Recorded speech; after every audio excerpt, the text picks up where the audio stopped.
MBBS pass doctor, যদি এই doctor যদি নামাজ না পড়ে ওর দোষ নাই, ওই যে সুদে কারবার করে দোষ নাই, ওর বউ বিটি পর্দা যদি নাকে তাও দোষ নাই, কিন্তু ওই যদি খাতনা না করলে হয়নি ওই ফকিন্নির বিটি পালে হয়নি।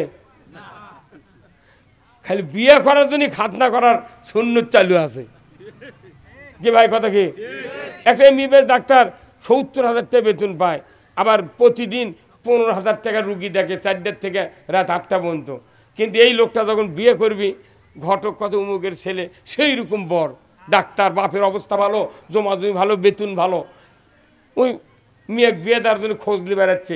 এক বুড়ো মানুষ করছে, ভাই তুমি তো বিটি বিয়ে দেবার চাচ্ছ, কিন্তু একটা কাম, আর সব ভালো কিন্তু খাতনা করেনি।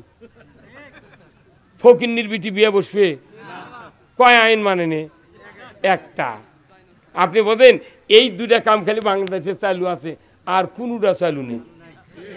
তাহলে এই দুটার কাম বাদিছে, দেশে সুদ ঘুষ চুরি জানা মুঠি চলিচ্ছে, নামাজও হচ্ছে, কিন্তু আমার রসুল বলছেন, ও পৃথিবীর মানুষেরা, আমার নেতৃত্ব যদি সমাজে মেনে নিতে ব্যর্থ হও, 99.% ইবাদত আল্লাহর দরবারে কবুল হবে না। ভাইরা আমার, আল্লাহ রাব্বুল আলামিন কোরআনুল কারীম বলছেন, ইয়া আইয়ুহাল্লাযীনা আমানু দুখুলু ফিস-সিলমি কাফা ওয়ালা তাত্তাবিউ খুতুওয়াতিস শাইতান ইন্নাহু লাকুম আদুউম মুবিন। ও দুনিয়ার ঈমানদাররা, ইসলামের ভিতর পরিপূর্ণ দাখিল হও, ইসলামের ভিতর দাখিল হও, আর শয়তানের পদাঙ্ক অনুসরণ করিও না। যদি তোমরা ইসলাম পরিপূর্ণ না মানো, শয়তানের পায়ে পায়ে ধাপ দিতে বাধ্য হবে।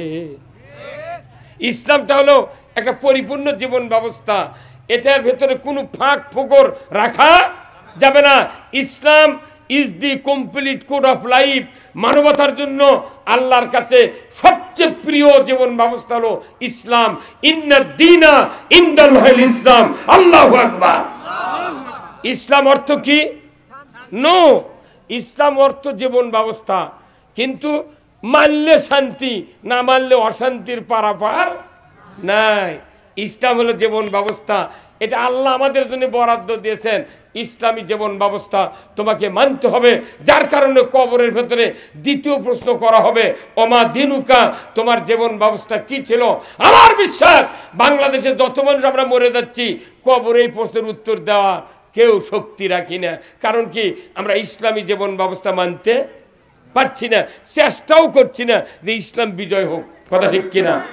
ইসলাম জীবন ব্যবস্থা কে পাঠিয়েছেন? আল্লাহর মতের সাথে বান্দার মত যখন বিরোধী হয়ে যায়, তাহলে আল্লাহ হলেন মূল মালিক, আর আমরা হচ্ছি বিরোধী দল। কত কোনাগা? হ্যাঁ, আল্লাহ বলছেন ইসলাম মানতে হবে, আমরা ইসলাম মানে নিলাম না, তার ক্ষতিটা কি হলো? আল্লাহ কোরআনে বলছেন, ওয়ামাইয়াবতাগি গায়রাল ইসলামি দীনান ফালাই ইউকবালা মিনহু ওয়া হুয়া ফিল আখিরাতি মিনাল খাসিরিন।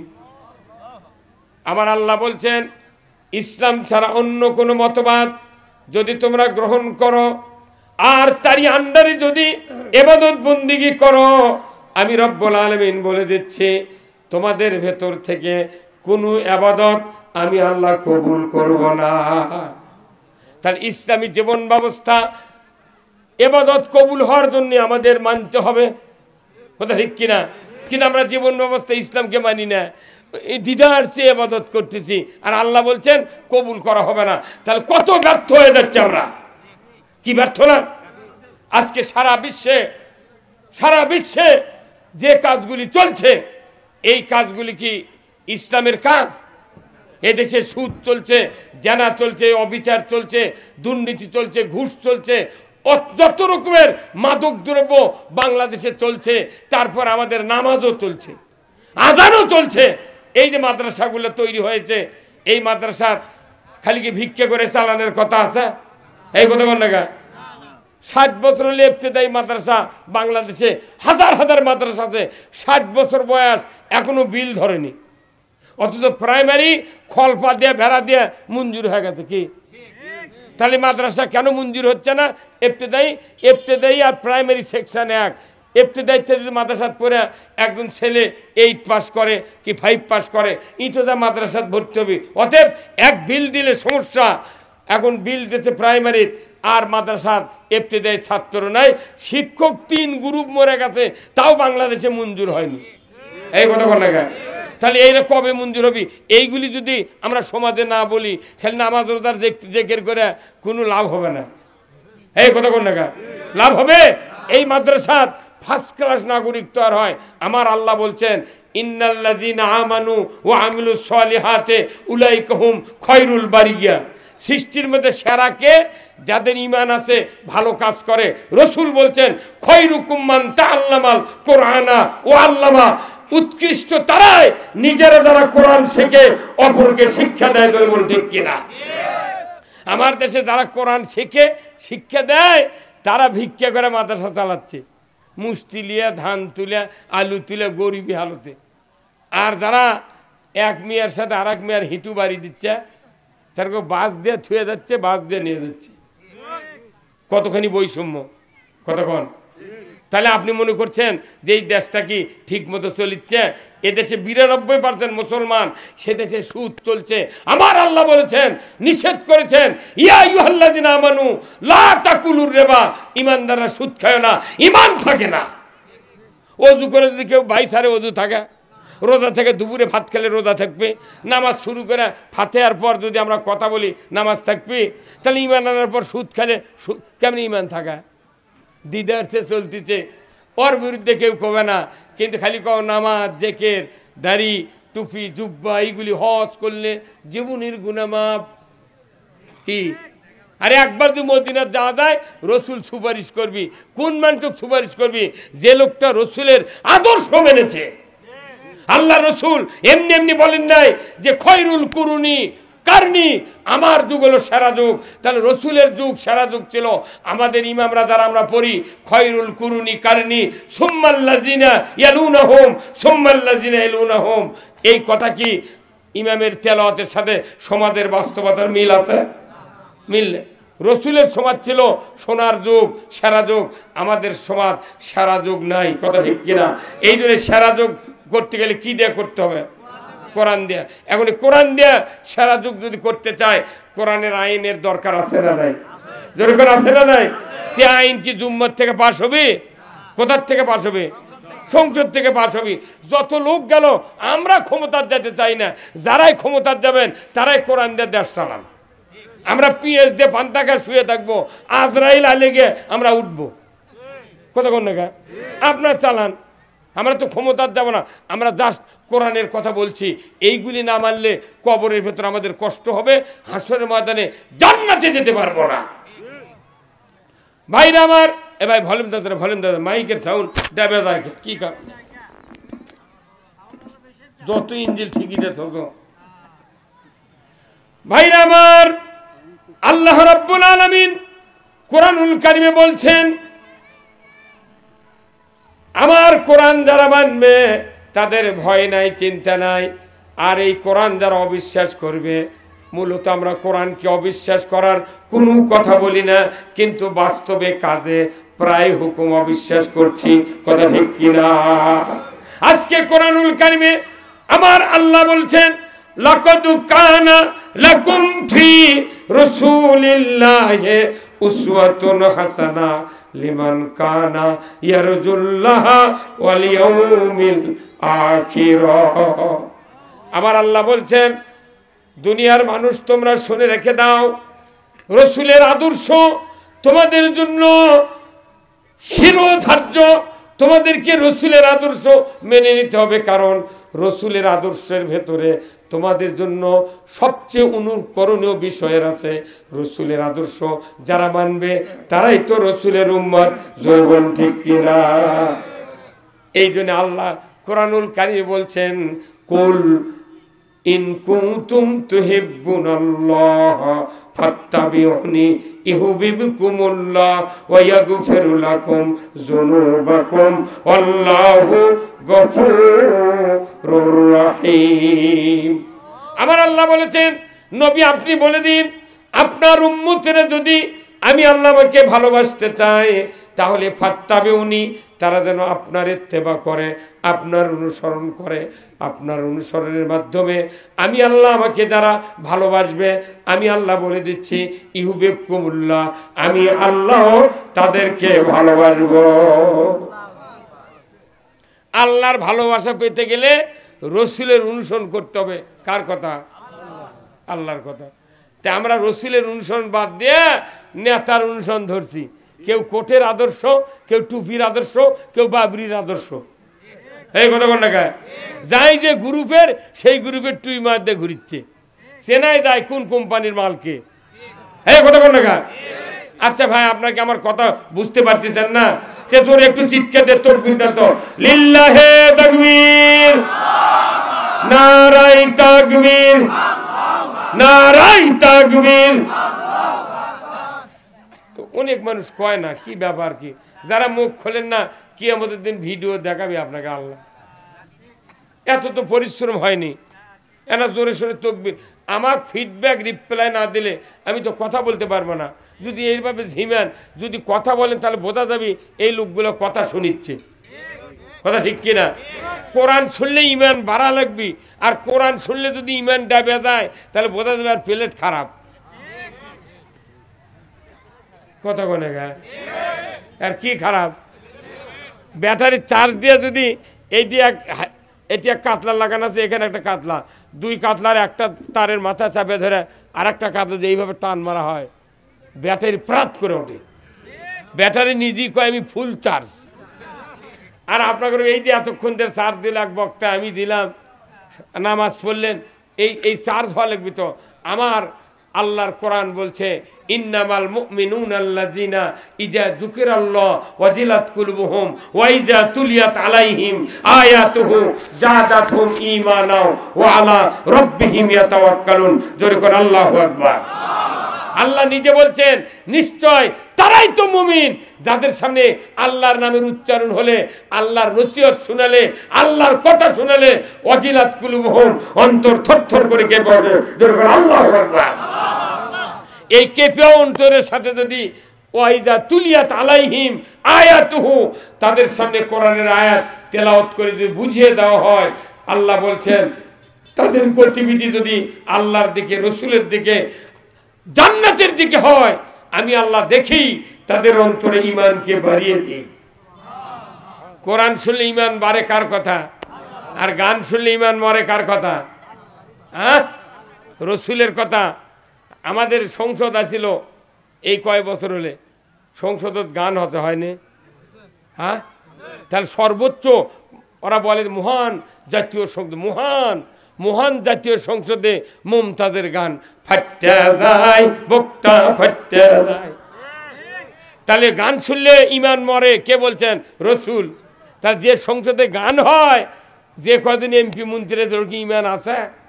ঈমান নাই দেখে তো বাংলাদেশ জামাত ইসলামিক ব্যান করছে, আর বিএনপি ভোট দাঁড়াবার দেয়নি। কথা ঠিক কিনা? তার মানে সবাই চুপ থাকো, আমরা যা করি করি, কথা বলার শক্তি নাই। এটা কি দেশের গণতন্ত্র? এটা কি? অথচ আজকে এই কোরআন শরীফে আমাদের শরীরে যতগুলো অঙ্গ আছে, মাথার থেকে পা পর্যন্ত প্রত্যেকটা অঙ্গের নামে নামে আল্লাহ কোরআনে আয়াত দিয়েছেন। এই মাথার নামে, কানের নামে, চোখের নামে, নাকের নামে, দাঁতের নামে, মুখের নামে, পেটের নামে, রুহুর নামে, পায়ের নামে, হাতের নামে, সব অঙ্গ নাম ধরে ধরে আল্লাহ আয়াত নাযিল করেছেন। কথা ঠিক কিনা? তো এই এতগুলো অঙ্গের মধ্যে সবচেয়ে গুরুত্বপূর্ণ অঙ্গ কোনটি? কোনটা? ওই যে একজন কথা হাত। ভাইরা আমার, কাউরে যদি পাও ভেঙে যায় তার কষ্ট হয়, কিন্তু তার স্ত্রীর কোনো ক্ষতি হয় না। কাউরে যদি কান না শোনে ঠসা হয়, তার ভাইয়ের কোনো ক্ষতি হয় না। কাউরে যদি চোখ কানা হয়ে যায়, তার মায়ের কোনো ক্ষতি হয় না। আমার ভাইরা, প্রত্যেকটা অঙ্গ যদি কারো ক্ষতি হয় তাহলে সেই বোধে কষ্ট, অন্য কারো ক্ষতি হয় না। কিন্তু এই মাথার থেকে পা পর্যন্ত দুইটা অঙ্গ আল্লাহ তাআলা দিয়েছেন। এই দুইটা অঙ্গ যদি খারাপ হয় পৃথিবী খারাপ, দুইটা অঙ্গ যদি ভালো হয় পৃথিবী ভালো হয়ে যায়। জোরে বলুন ঠিক কিনা? সেই দুইটা অঙ্গের কথা আল্লাহ কোরআনে বলছেন, জাহারাল ফাসাদু ফিল বাররি ওয়াল বাহর বিমা কাসাবাত আইদিন নাস। জলে স্থলে যা কিছু ঘটে বান্দা দুই হাতে করা কাজের ফল। অতিবৃষ্টি, অনাবৃষ্টি, সাইক্লোন, বন্যা, ভূমিধস, ভূমিকম্প, আইলা, নার্গিস, জেলেখা, এরপরে মারামারি, চুরি চামারি, হাইজাক, রাহাজানি, গরিবের জমির কান্দা কেটে অর্ধেকাল জমিতে ঢুকে নেওয়া, কাউকে কম দেওয়া, ওজনে যত অন্যায় আছে হাতের দ্বারা ছাড়া ঘটানো সম্ভব নয়। এই 16 বছরে হাতত ইনকা ব্রেক দিতেছিল কি কতক্ষণ টাকা, এই হাতক আগে খারাপ বানাছে, ব্রেক দিতে তুই ভোট দিতে পারবো না। কতক্ষণ এই হাত যদি খালি ছাড়িয়ে দিয়ে তুলো নি, মানে ভোট দিলে তুই উল্টে গেল নি। কতক্ষণ টাকা? তাহলে এই যতগুলো অঙ্গ আছে তার মধ্যে হাত হলো সবচেয়ে দামি। হাত ভালো দুনিয়া ভালো, হাত খারাপ দুনিয়া খারাপ। বাংলাদেশ খারাপ হয়েছিল, কথা ঠিক কিনা? তাহলে এই হাতটা, এই হাত যখন খারাপ হলো তখন কোথাও করোনা হচ্ছে দেশত, তোমরা 20 সেকেন্ড হাত ধোও। কয় সেকেন্ড? আচ্ছা 20 সেকেন্ড হাত ধুলে কোনদিন হাত পরিষ্কার হবে?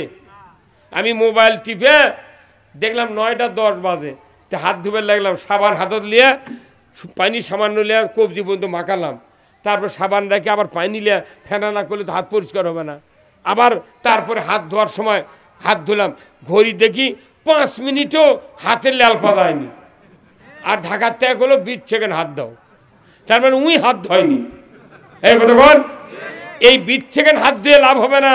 আজকে 1500 বছর আগে আল্লাহ রসুল নবুয়তের 12 বছর পর মেরাজে গেলেন, নামাজ আনলেন। রসুল বললেন, আকিমুস সালাত ওয়া আতুজ যাকাত ওয়ারকাউ মা'আর রাকিন। আল্লাহু আকবার।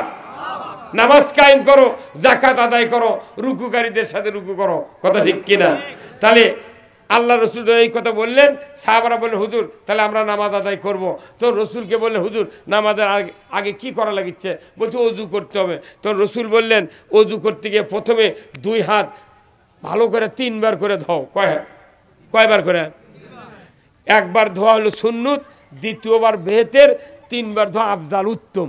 তাহলে একবার যদি অজু করতে 3 বার ধোয়া লাগে, তাহলে 5 ওয়াক্ত নামাজে কয়বার ধোয়া লাগবে? 5 বার। তাহলে 5 দিয়ে 3 দিয়ে 5 গুণ দিলে কত হয়?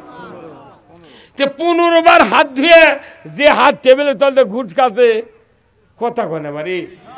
15 বার হাত ধুয়ে যে হাত টেবিলের তলতে ঘুষ খাচ্ছে, অন্যায় করছে, সুদের লাইসেন্স দিচ্ছে, চুরি করছে, মারামারি করছে, অন্যায় করছে, ওজনে কমতেছে, ছেলে জমি দিয়ে বিটিক ফাঁকি দিচ্ছে, এরকম হাত আছে না নাই?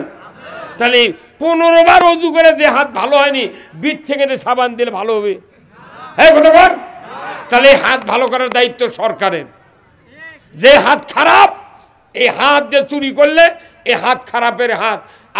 আল্লাহ কোরআনে বলছেন, এই হাত ভালো করার আগে 5টা গ্যারান্টি দিতে হবে। কয়টা? আল্লাহ কোরআনে বলছেন, একটা হাত যখন খারাপ হয়ে যায় জাতির কাছে 5টা গ্যারান্টি দিতে হবে। সরকারকে দায়িত্ব দিয়েছেন আল্লাহ। 1 নাম্বার গ্যারান্টি খাদ্যের গ্যারান্টি, বাসস্থানের গ্যারান্টি, চিকিৎসার গ্যারান্টি, বস্ত্রের গ্যারান্টি, আর বাড়িঘরের গ্যারান্টি, আর চিকিৎসার গ্যারান্টি সহ এই 5টা গ্যারান্টি যদি সরকার দেওয়ার পর কোনো মানুষ যদি চুরি করে, অন্যায় করে, ঘুষ খায়, আমার আল্লাহ বলেছেন হাতটা সাথে সাথে কেটে দাও। এই হাত খারাপ, তো এই ওয়াজ শুনলে ভালো হবে না। কি করা লাগবে? হাত কেটে দেওয়া লাগবে। এখন এই 5টা গ্যারান্টির পর কেউ চুরি করবে না, কারণ আমি বসেতে খাওয়া পাচ্ছি, বাসস্থান পাচ্ছি, চিকিৎসা পাচ্ছি, শিক্ষার গ্যারান্টি পাচ্ছি। তাহলে আমি হাত কাটার কি দরকার? চুরি করবো না। কথা কন না কেন? আর তারপরে যদি কেউ চুরি করে, আমার আল্লাহ বলছেন, ওয়াসারিকু ওয়াসারিকাতু ফাকতাউ আইদিয়াহুমা। চোর আর চুন্নি যদি ধরা পড়ে, 5টা গ্যারান্টির পর আল্লাহ বলেছেন তুমি হাতটা কেটে দাও। একটা চোরের হাত বাইতুল মোকাররমের উত্তর গেটে কেটে দেওয়ার দৃশ্য বিটিভি, এনটিভি, এসএটিভি, 21, 24, 71, 75, 76 চ্যানেলে যদি একটা চোরের হাত কাটার দৃশ্য টিভির লাইনে দেখানো হতো, ডিসের লাইনে দেখানো হতো, আল্লাহর ইজ্জতের কসম, গরু চুরি, হুন্ডা চুরি, মাছ চুরি তো দূরের কথা, মসজিদে একজোড়া স্যান্ডেলও চুরি হতো না। সারা জীবন খালি বক্তৃতা হচ্ছে, চুরি বন্ধের কোনো আইন, চুরি বন্ধ হবে না তো। জানা করলে তাকে সঙ্গে সার করার বিধান আছে। বিবাহিত পুরুষ, বিবাহিত নারী যদি জানা করে, সাক্ষী প্রমাণে প্রমাণ হলে পুরুষের কোমর, মহিলার সিনা বন্ধ মাটির ভেতর গাড়ে দেয়া, আদলা পিকেট কিংবা পঞ্চগড়ের পাথর দেয়া, ওর হাড্ডি গুটি মাটির সাথে মিশে দাও। হ্যাঁ কতক্ষণ যদি মিশে দেওয়ার দৃশ্য ডিসেল লাইনে দেখানো হতো, চেয়ারম্যান, ভাইস চেয়ারম্যান, কতক্ষণ শিক্ষক, ম্যাডাম, ছাত্র ছাত্রী, যুবক যুবতী, নেতা নেত্রী, জানা করে তো দূরের কথা, 6 মাসে মোবাইলে মিস কল খুঁজে পাওয়া যেত না। এই ভাই কতক্ষণ না। কিন্তু এই কথাগুলি না করে আমাকে করছে হুজুরানা মসজিদত বয়ান করবেন কি চুরি হচ্ছে সমাজে, চুরি যাতে না করে, জেনা হচ্ছে সমাজে, জেনা যাতে না করে। তখন আমরা হুজুরা মসজিদে জেনার বক্তৃতা, শাস্তির বক্তৃতা দিই, তখন দেখা যায় কিছু কিছু যুবক মসজিদের মধ্যে কাল্লা নিসমুগলে বসে থাকে। তখন আমরা মিম্বর থেকে বুঝতে পারি যে এই ব্যাটার এই কাম। আমরা তখন বলি জানা করবেন না, তখন ওগুলো জানা কার মুজুম্মদ বসতে কয় কি, সুযোগ পালে হুজুরের বাড়িও ছাড়ব না। কত হুজুরের বিটিক বার করে লেগেছে কতক্ষণ না। হ্যাঁ চোরও ওই জুম্মত বসে থাকে, আমরা কই চুরি করবেন না, উনিও উনকে কথা কয় সুযোগ পালে মাস্টারের বাড়িও ছাড়ব না। বক্তৃতাতে চুরি জানা বন্ধ হবে না, আইন করে বন্ধ করার কথা কে বলছেন? আল্লাহর বুদ্ধি হলো আইন করে, আর আমাকে বুদ্ধি হতে তেল মাখিয়ে। কতক্ষণ লাভ হবি ভাই? তাহলে আমরা আল্লাহর আইনই তো মানতেছি না, খালি খাতনা আর ইফতার করার সময় যতই দামি মৌলানা হোক, বক্তা হোক, আর উকিল হোক, আর ব্যারিস্টার হোক, ঘড়ি যতই দামি হাতত থাক, ওই 2% মুয়াজ্জিন যতক্ষণ ইফতারের সিগন্যাল না দেয় কেউ ইফতার করে না। তার মানে কি ইফতার একসাথে? তাহলে ইফতার যদি একসাথে হয়, তারাবি যদি একসাথে হয়, নামাজ যদি এক জামাতে হয়, তাহলে আল্লাহর আইনটা সবাই মানলে কি শান্তি হয় না? আল্লাহর আইন বাংলাদেশে চালু হোক। কারা কারা চান দুহাত তুলে দেখান। লিল্লাহে তাকবীর, নারায়ে তাকবীর। আল্লাহর আইন চাই, আর সৎ লোকের শাসন চাই, আল্লাহর আইন চাই। ওই তো ওই চাকরা কয়নি, মুখ খোলেনি, ওই তো মাপলালা কেবা তুই কোন গুরু? হ্যাঁ অত সোদালায় সবার মুখের চেহারা ফটোকপি হয়ে যাচ্ছে। আল্লাহ কি আমাদের দেখাবি যে আমি চাইলাম আল্লাহর আইন কায়েমের জন্য, বক্তাক দিয়া তুমি হাত তুললে না, তো তুললেই না, মুখও খুললে না, বাটাম ফাটাবি আকাশমণি ডাল দিয়ে। কতক্ষণ দেখা কবরের ভেতরে বলা হবি অমা দিনুকা, তোমার আইন কি ছিল জীবন চলানোর, কোন আইন ছিল? আল্লাহকে আইন দেয় নাই, তো সে আইন মানেন না কেন? ওজুর কয়টা আইন? ওজুর আইন করলে আর বোঝে না। ওজুর যদি কয় ফরজ কয়টা, তাহলে ঠিক হয় 4টে আইন করলে। এই ওজুর আপনি জমজমের 1 বন্দা পানি দিলাম, কিন্তু আপনি ওজু করতে 4টে যে ফরজ, এই 2 হাতের কুনি পর্যন্ত ধোয়া, মুখমণ্ডল ধোয়া, মাথা মাসে করার, পায়ের টাকনু পর্যন্ত ধোয়া, এই 4 ফরজের 1 ফরজ যদি আপনি আদায় না করেন নামাজ হবে? 4টে আইনের ভিতরে একটা না মানলে ওযু হবে না। কথা ঠিক কিনা? বিবাহ করার কয় ফরজ? হে হুজুর কন্যা কয় ফরজ? হ্যাঁ আল্লাহ রে, বিয়ে করার 2 ফরজ। কয় ফরজ? 1 নম্বর ফরজ হলো মোহরানা, 2 নম্বর হলো ইজাব কবুল। বিয়ের 2 ফরজ, ওযুর 4 ফরজ, গোসলের 3 ফরজ। কতক্ষণ? তাহলে এই ফরজগুলোর যে কোনো একটা যদি মিস করি আমার বিয়ে হবি? আমি খালি ইজাব কবুল করছি হুন্ডার লোভে, কবুল আলহামদুলিল্লাহ, মাথার কবুল আলহামদুলিল্লাহ, বাপরে 3 বার কথা উকিল চুমকে উঠছে। কিন্তু উকিল আর মোল্লা মিথ্যা কথা বিয়ে পড়াচ্ছে, বলতেছে অমুকের ছেলে অমুক, এত টাকা দেনমোহর, এত নগদ, এত বাকি, চাহিবা মাত্র দিতে বাধ্য থাকবে, এই অঙ্গীকারে তোমাকে শাদী করিতে আসছে, তুমি তাকে স্বামিত্বে কবুল করো। কি চাপ দিচ্ছে আপনার স্ত্রী? আপনার স্ত্রী যদি তখন বলতো না তুমি কথা কইলে কে যে এত টাকা নগদ এত বাকি, আমি বাকি কবুল বলিব না, আপনার হুন্ডা মিস, দুপুরে খাওয়াও মিস। কতক্ষণ? এই দেশের মেয়ের বাপেরা কি পাগল, একটা গরু নিয়ে গেছে কুরবানি হাটত বেচার জন্যে নিয়ে গেছে, আর গরুর দাম চাচ্ছে 1.5 লাখ, গরু যাই নিবি তাই কথা 1,30,000 দেওয়ার শিকার হতে। সাবানের পর বলতেছে ভাই 30,000 দিলাম, আর বাদ বাকি 1 লাখ টাকা যখন দরকার আপনি আমার বাড়ির থেকে নিয়ে আসবেন। ওই গরুওয়ালা গরু বাকি দিবি? হ্যাঁ, কত করে বাকি দিবি? আচ্ছা, খাসি একটা 30,000 টাকা দাম, বকরির খাসি বাকি দিবি? ভেড়া বাকি দিবি? তাহলে একটা মানুষ কুরবানির গরু বাকি দেয় না, খাসি বাকি দেয় না, ভেড়া বাকি দেয় না। আপনি পিতা হ্যাঁ একটা মেয়ে লেখাপড়া শিখেলেন, 18 বছর পর্যন্ত তাক সুন্দর করে লালন পালন করলেন, কত কি আদর যত্ন দিলেন, এই বাপটা বাটপার না হলে তাই কোনোদিন ওই বরের হাতত বাকি দেবে না। কথা বলে রে বা, গরু বাকি দিস না, তোর বিটিক বাকি দিলু গা পাগল। আর যে মেয়ে ডাক গরু তো বাকি লিয়ে গেলে গরু তো কবার পারবে না, আমাকে বাকি লিয়েছি তুমি টাকা গারস্থক দাও, তাতে আমি ধোকা ছেড়ে চলে যাবো, গরু কর পারবে। কিন্তু এই দেশের মেয়েরা কত বড় পাগলি, কেন তোর 30 বছর হলে বাকি লিয়াচ্ছে, তোর তো মাঝে মধ্যে কোয়া লাগবে যে নইমের বাপ দেখতে দেখতে 3টা সোল হলো, তাহলে তুমি কি আমাকে বাকি আনছো, সে শোধ করবে না? হ্যাঁ কথা কর, জীবনেও কয় না। এখন আল্লাহর নবী বলছেন যারা বিবাহ করলো সম্পদের বিনিময়ে যারা মোহরানা পরিশোধ করিল না, তারা জানাকারের কাতার উঠবে কিয়ামতের দিন। তাহলে এই জানাকারের কিলারাও দায়ী। তুমি বিয়ে করে তোমাকে বাকি লিয়াচ্ছে, তুমি তো ওটি শুনিছিলে এত নগদ এত বাকি, কি মিছা কথা, বাংলা বিয়ে হচ্ছে মিছা কথা। আমি এখন বিয়ে করার গেলে লাখত মাটি দিছি, আমি বিয়ে করার 12 বছর আগে তো ইমামতি করি, বুঝছেন? আমি 201টা বিয়ে পড়াছি, তখন তো এত মুন্সি আছেন না, আমার বাপের সাথে যা বিয়ে পড়াছি 201টা, তো একটা বিয়ে পড়াছি আজ থেকে 40-42 বছর আগে। আমার বক্তৃতার বয়স 46 বছর, তাহলে 42 বছর আগে বিয়ে পড়াছি। উই যে সন্তান জন্ম দিয়েছে উই আবার 13 সালে বড় হয় আমার নামে মামলা দিয়েছে। হ্যাঁ কতবার, যে বাপের বিয়ে পড়াছি ওরই আবার সোল হচ্ছে, তাই আবার আমাকে 13 সালে মামলা দিয়েছে। সেই দিন থেকে লাখত মাটি দিছি, জীবনে বিয়ে পড়া মাটি তোরা বউ পাস কেমনি, তোরকে সোল হয় কেমনি সেটাই দেখবো। হ্যাঁ কথা কর, এই তো বাংলাদেশের বিয়ে পড়ান, খালি মিথ্যা কথা কয় বিয়ে পড়াচ্ছে, একটা টাকাও শোধ করে না। এখনকার মেয়ের যারা বাপ ওরা চিন্তা করছে যদি মোহরানা কম করি তাহলে গায়ের মানুষ বুঝে পাবি এর জামাইয়ের বেশি অবস্থা ভালো নয়। কতক্ষণ সেই জন্যই গ্রামের মানুষের কাছে জামাইক হাইলাইট করার জন্য 3,36,916 টাকা বান্ধিছি।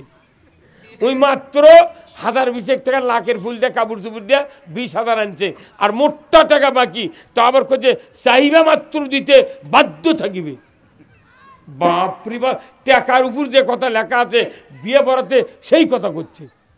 কয়জন দিতে শোধ, এটি যদি হাত তুলবার ক হয় বলবো না, কিন্তু যারা শোধ করেনি তারা বুঝে পারিচ্ছে এই কথা কর না।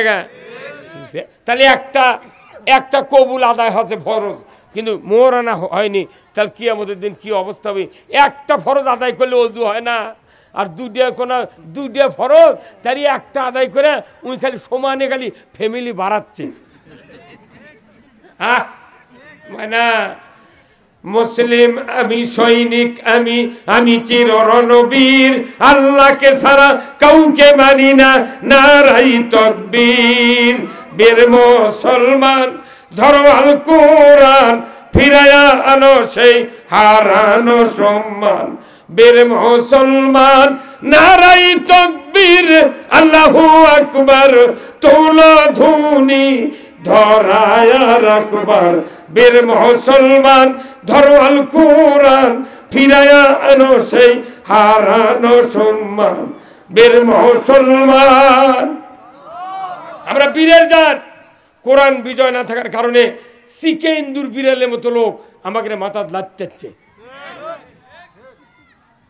এই মাদ্রাসা কোরআনের মাদ্রাসা, আপনারা এখানে এসেছেন, এই চৌকি বাড়ির কারা কারা হাত তোলেন তো? চৌকি বাড়ির কারা কারা? বাহ, ভালি রে, কি কথা! এ মোট চৌকি বাড়ির? চৌকি বাড়ি ইউনিয়নের নাই গ্রামের? বাপরে, এত গায়ের মানুষ তো কোনো সদ আমি দেখিনি। ভালি তো। শোনেন, যারা বাবা আছেন, সন্তান আছেন, এই মাদ্রাসা দিয়ে হাফেজ বানাবেন। আমি দুটা কথা বলবো এই জন্যে, যে যদি আপনার মৃত্যুর সময় ইমান নিয়ে মরতে চান, মুসলমান হয়ে মরতে চান, তাহলে আপনাকে দুনিয়াতে ইসলাম মানতে হবে, ইসলাম কায়েমের চেষ্টা করতে হবে, 1 নাম্বার। 2 নাম্বার হলো মুসলমান হয়ে মরতে গেলে মৃত্যুর সময় 2 জন ফেরেশতা শয়তান আসবে, ডান দিকে মায়ের সুরতে বসবে, বাম দিকে বাপের সুরতে বসবে। তারা আপনাকে ওয়াসওয়াসা দিয়ে বেঈমান হালতে মৃত্যুর চেষ্টা করবে। তারা বলবে, বেটারে 50 বছর মাথার ঘাম পায়ে ফেলে তোমাকে লালন পালন করছি, তোমাকে না খাইয়া আমি খাওয়াইছি, ও বেটা আমি খাইনি, তোমাকে খাওয়াইছি, আমি সব কিছু তোমার জন্য উজাড় করে দিয়েছিলাম, অতএব আমি মরণের সময় ইহুদি হয়ে মরছি, তুমি ইহুদি হয়ে মরো। মা একই কথা বলবে, আমি তোমাকে এত সুখের জন্য চেষ্টা করেছি, আমি তোমাকে 5 বছর মেথরে কাজ করেছি, 2.5 বছর দুধ খাওয়াইছি, বেটা খবরদার, আমি মরণের সময় নাসারা ধর্ম গ্রহণ করে মারা গেছি, তুমি নাসারা হয়ে মরো। ওই সময় আপনার একটা হাফেজ বেটা থাকে, কোরআন প্রেমিক একটা আলিম বেটা থাকে, আপনার সামনে যদি সূরা ইয়াসিন তেলাওয়াত করে শোনাতে থাকে, তখনই আপনার কানে পড়বে, এই তো আমার সেই সন্তান। চৌকিবাড়ি হাফিজা মাদ্রাসার আমি 3 বছর 3.5 বছরে কোরআনের হাফেজ তৈরি করেছিলাম, এই হাফেজ তো আমার ছেলে, এই তো আমাকে কোরআন শোনাচ্ছে। আপনার কলিজা তখন সাক্ষী দিবে, এই তো আমার সেই সন্তান। রসুল বলছেন, এই কোরআন শোনার সাথে সাথে 2 দিকের 2 শয়তান ভাগিয়ে যাবে। রসুল মদিনার রওজাত থেকে এসে বলবে, আমার সৌভাগ্যশীল উম্মত, তোমার ভয় নাই, চিন্তা নাই, তুমি আমার চেহারা দেখো আর কালেমা পড়ে পড়ে তুমি ইমানের কোলে ঘুমিয়ে যাও। কোরআন শিখো, শিখাও ছেলে মেয়েকে, ওহে মুসলমান, জান কবজের কালে তোমার হইবে আসান, জান কবজের কালে তোমার হইবে আসান। আপনাকে কোরআন শিখাতে হবে, তাহলে মৃত্যুর সময় আপনার জাকান্দেনে আসান হবে। জোর করে আল্লাহুম্মা আমিন। এরপরে আপনার এই সন্তান যদি জানাজা করে, অন্য মানুষের ছেলে জানাজা করলে যে আপনি শান্তি পাবেন, তার চেয়ে কোটি কোটি গুণ শান্তি পাবেন আপনার সন্তান জানাজা করলে। আল্লাহু আকবার। আমার নবী বলছেন যে কেউ যদি নিজের সন্তান জানাজার ইমাম হয়, এই জানাজা করতে অন্য মানুষ জানাজা করতে লাগবে 5 মিনিট, আর আপনার ছেলে জানাজা করতে লাগবে কমপক্ষে 12 মিনিট। সে মুখে দোয়া পড়বে, অন্তর দিয়ে আল্লাহর কাছে কামনা করে, আল্লাহ এটাই শেষ, তুমি মাফ করে দাও। আল্লাহ 50 বছর আমার বাবা আমাকে লালন পালন করেছেন, হাফেজ বানাচ্ছেন, আলেম বানাচ্ছেন, শেষ বিদায় দিচ্ছি, আল্লাহ আমার বাপকে মাফ করে দাও। দোয়া হবে। আর ওই সন্তানের চোখ দিয়ে যদি মাছির মাথার মতো 1 ফোঁটা পানি বের করতে পারে, নাকের ডগার কাছে আসার আগে পিতা মাতার জীবনের তামাম গুণ আল্লাহ তাআলা খাটনিতেই মাফ করে দেবে। আল্লাহু আকবার। এমন সন্তান তৈরি করার দরকার আছে না নাই? এই জন্য এই মাদ্রাসা, আসুন আমি আপনাদেরকে অনুরোধ করব, যারা এখানে বসে আছেন আপনাদের কাছে একটু ব্যাগ যাবে, যার যা পকেটে একটু দিয়ে দেন, যার যা পকেটে একটু দেন। ও কর্তৃপক্ষ ভলেন্টিয়ার ছাত্ররা দেন, ব্যাগ নিয়ে ভরান, দেন। আর যারা একটু মোটামুটি দিবেন, অতিথি যারা আছেন একটু দিবেন। আমি 5 মিনিটের ভেতর আমি আপনাদের কাছে আহ্বান জানাচ্ছি, খুব তাড়াতাড়ি আসেন একটু।